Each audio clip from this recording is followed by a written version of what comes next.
Hello বন্ধুরা, কেমন আছেন? আশা করি সবাই আছেন। বন্ধুরা, থানায় কোনো পক্ষপাতিত্ব থাকবে না, এরকমটাই কিন্তু জানিয়েছে মৎস্যমন্ত্রী। আমরা অবশ্যই বিস্তারিত আলোচনা করব। তার আগে আপনি যদি এই চ্যানেল নতুন থাকেন তাহলে চ্যানেলটি সাবস্ক্রাইব করে আমাদের পাশে থাকুন। এরকম প্রতিনিয়ত রাজনৈতিক খবরগুলি সবার আগে বাঁচানো। তাহলে চলুন বন্ধুরা, শুরু করা যাক।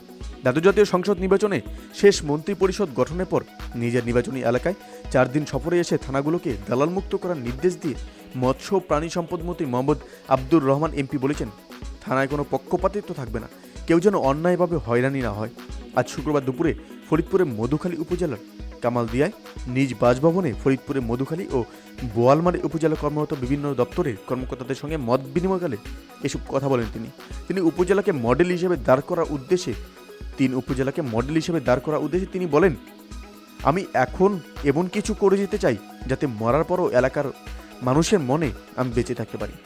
কর্মকর্তাদের উদ্দেশ্যে তিনি বলেন, এবার নির্বাচনে কেউ কেউ টাকার পাহাড় দিয়ে মানুষকে বিভ্রান্ত করার চেষ্টা করেছিল। আপনারা নির্বাচনে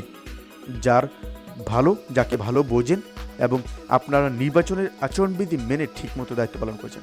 মানুষের নির্বিঘ্নে ভোট দিতে পেরে আমি মনোনয়ন পাওয়ার পরে বিভিন্ন জায়গায় বলেছিলাম, আমি কোনো কেন্দ্র দখল করে বা কারচুপি করে নির্বাচন হতে চাই না।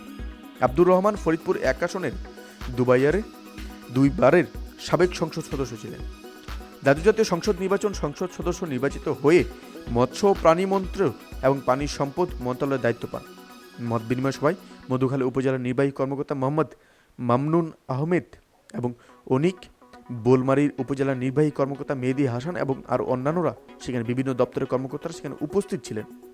এই বিষয়ে আপনার কি মূল্যবান মতামত এবং আমাদের এই মৎস্যমন্ত্রীর কথায় আপনাদের কতটুকু মত, সেটি কিন্তু আমাদের কমেন্টে জানতে বলবেন না। ভালো থাকবেন, সুস্থ থাকবেন, ধন্যবাদ।